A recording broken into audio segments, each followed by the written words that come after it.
Hey guys, today we're going to talk about sweet pea. I'm going to go ahead and get some seeds started today, so I thought I'd show you how I do that. Sweet pea are definitely one of the flowers that got me into cut flower farming, and I love it so much.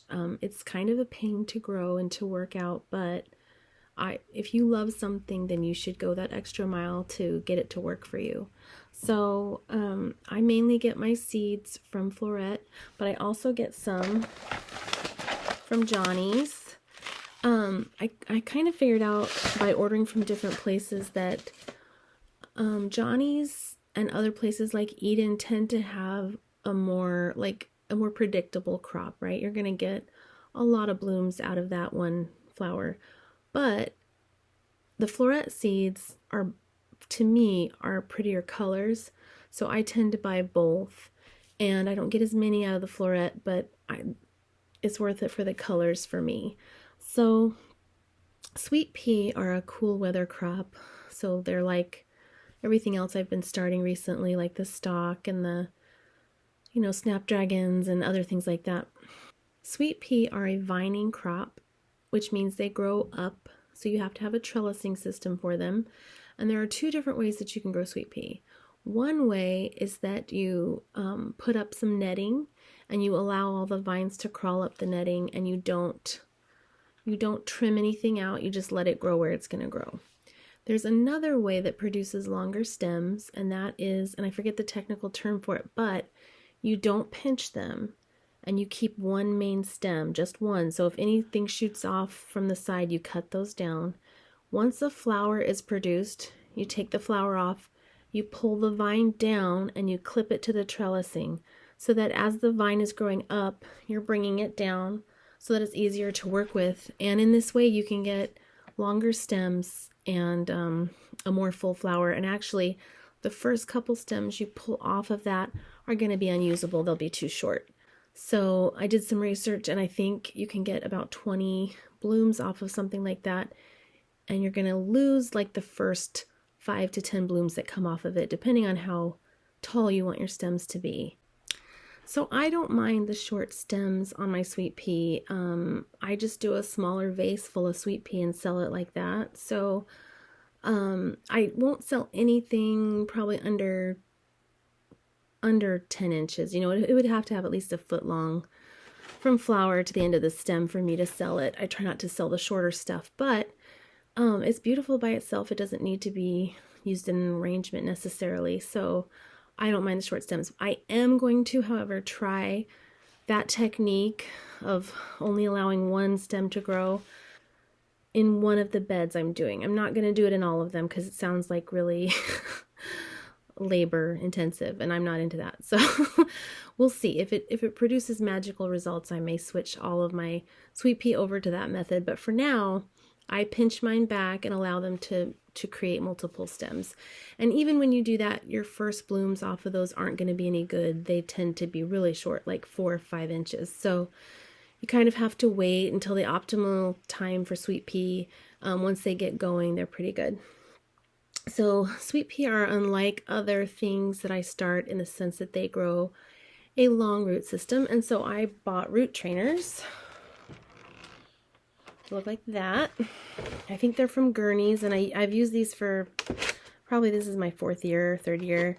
And they come out in these individual pieces, and they open so that when you want to take your sweet pea out and put them into the ground, all you have to do is open them. You don't have to pull them out.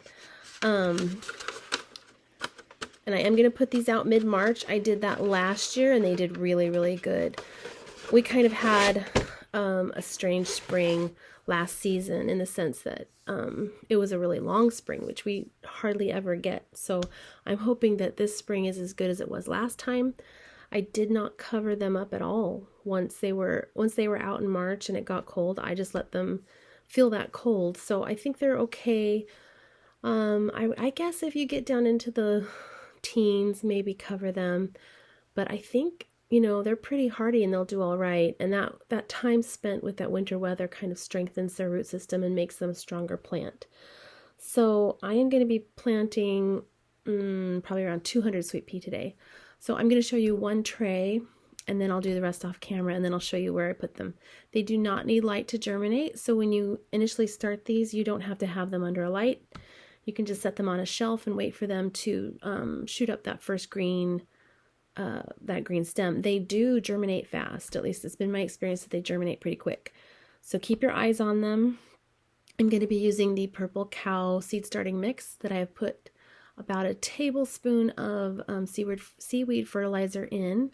You don't want to use anything too strong because it will kill the seedling. So just something so that it has a little bit of food when it starts out. Yeah, so I'm going to go ahead and I'm going to get my trays filled up with dirt, and then I'm going to show you how I plant these. And this system right here, I believe, is Gurney's, and you can get it off of Amazon. Okay, so I've got my tag from last year. This says Sweet Pea Royal Mix, and it's got the date on it. I'm just going to set that in here, in that first slot in the corner, if you can see. And this is a Johnny's Royal Mix, and it performs really, really well. It's not my favorite colors in the world, but it's a really good performer, so I always like to grow a little bit of this. Here are what the seeds look like. They're pretty big. So I'm gonna, what I do is I take one and I push it down with my finger until my first knuckle is at the top of the soil. And then I just make sure it's covered over in soil. So I'll show you where you can see better right here. Okay, so I'm just sticking my finger on top of it and pushing down until my first knuckle, that first bend in my finger, not my knuckle, is covered, and then I just lightly put the soil back over it. And I get really good germination using this process, so as long as your seeds are good, it should work. One of the reasons that sweet pea has been kind of a booger for me to grow is, again, our short spring. It gets hot really fast, and they do not like the heat, and they don't like the humidity. So when that happens, they tend to, you'll notice it's the end of your season when all of the leaves start turning brown, and it goes bad pretty fast. And I would say for us, that's about the start of June when things start to look bad. But I can get a good 3 weeks out of these sweet pea. And they produce a lot. Another thing that makes them hard to grow in our area is our clay soil that's really rock hard. I noticed when you're growing that all the roots were shooting out sideways, and so I grow sweet pea in raised beds now, and I'll take you back to see that set up here in a minute. I believe sweet pea are poisonous, so watch your little people and your little animals around them, and make sure you tell people if you give them sweet pea as a gift. Again, I have never had any trouble with it. I have 3 cats, 4 dogs, little people. I harvest these without gloves. I've never had a problem. But just so you're aware, I am only doing 1 seed per cell, but if you're unsure of your germination and you're not quite as confident in your germination, then you might want to put 2 seeds per cell.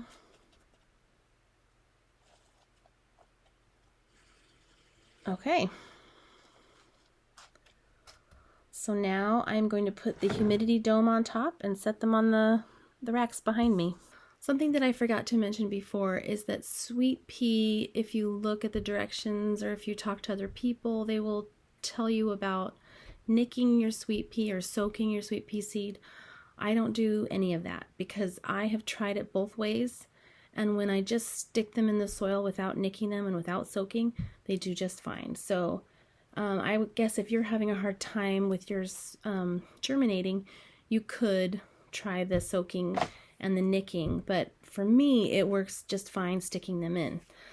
Here are the sweet pea that I seeded today.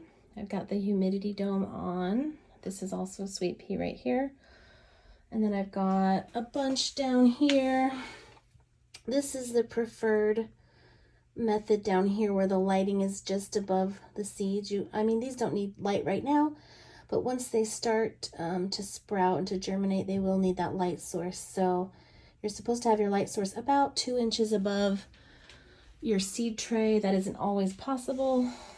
So like these ones right here, it's a lot further up than 2 inches, but I will leave these humidity domes on top until 75% have germinated, and then I will take the lid off, and then I will bottom water. With this one, it's already got a tray underneath, so I'll just fill this with water. With these, they don't have a tray that come with them, so I will just take the humidity dome and put it underneath to catch any water that comes out the bottom. I do not succession plant these because, again, they're a cool flower, and for me that wouldn't make any sense. I don't have any way of extending my season, so I'm at the mercy of whatever weather is going on outside. And yeah, they will bloom at different times anyway because they are different varieties. So I'll get some that bloom before the others. So no succession planting for these. Just wanted to show you real quick. These are the planters that those sweet peas are going to go into. They don't have to be this deep. I'm just a nut about my sweet pea, and I really just want to give them like all the advantage they can get, because then they are beautiful and wonderful, and that, you know what I mean? So I'm pampering them a little more than they need to be pampered, but for me it's worth it. So these were all full last year of plants. I grew my sweet pea in these last year. I will put up a trellising system inside of these. I am using pea tunnels from, I think it's either Johnny's or Gardner's, but you don't really need a pea tunnel. You can do like you can put some fence posts in here and just put up some Horton Nova netting in between them, and that should do. The pea tunnel has 2 sides, so it kind of spaces out the vines from each other, which I like. And I amend all of these beds with compost and a slow release fertilizer, and then I give them seaweed fertilizer every week because these are heavy feeders, so they're similar to dahlias in that sense.